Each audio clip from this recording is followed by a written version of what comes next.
2022 के चुनाव में बीजेपी ने हरीश रावत को मुल्ला हरीश रावत बनाकर जिस तरह चुनाव में ये नैरेटिव बनाया था कि कांग्रेस आएगी तो उत्तराखंड में मुस्लिम यूनिवर्सिटी बनाएगी, उसी नैरेटिव को कांग्रेस 2027 के चुनाव में वहीं से आगे बढ़ा रही है जहां पर उन्होंने 2022 में खत्म किया था। क्योंकि 2027 विधानसभा चुनाव को लेकर बीजेपी ने सोशल मीडिया पर एक एआई जनरेटेड वीडियो बनाया है जिसमें हिंदू मुस्लिम, मजार, डेमोग्राफी और बुलडोजर जैसे मुद्दे उठाए गए हैं। इसमें हरीश रावत को फोकस में रखा गया है और दिखाया गया है कि कांग्रेस आएगी तो मजार ही मजार बनाएगी।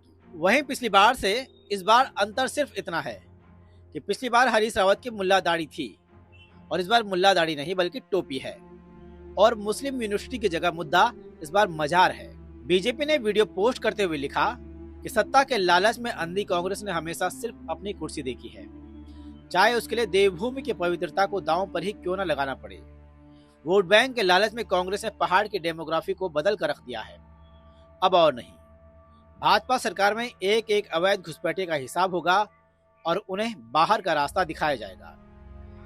देवभूमि की संस्कृति और डेमोग्राफी से खिलवाड़ अब बर्दाश्त नहीं किया जाएगा। अब सवाल यह है कि 10 साल से बीजेपी जिस पैटर्न को चुनाव में इस्तेमाल कर रही है, लगता है इस बार वो पैटर्न और भी ज्यादा जोर शोर से इस्तेमाल होने वाला है और इस बार चुनाव में चुनावी मुद्दा सरकार की उपलब्धियां हो या न हो, ये डेमोग्राफी और मजार जैसी चीजें तो रहेंगी ही। वहीं इस वीडियो के बाद पूर्व मुख्यमंत्री हरीश रावत ने कड़ा ऐतराज जताया है।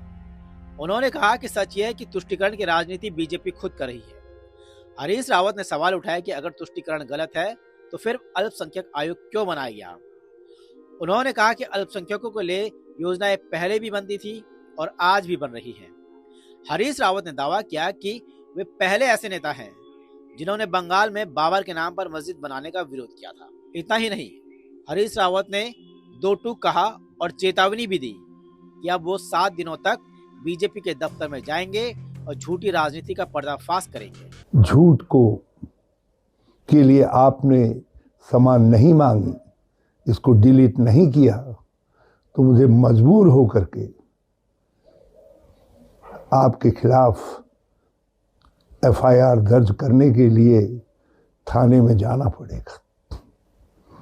साइबर क्राइम के अंदर भी आपके खिलाफ मुकदमा दर्ज करने के लिए अर्जी लगानी पड़ेगी और मैं यहीं नहीं रुकूंगा। मैं 7 दिन लगातार भाजपा के दफ्तर पर जा करके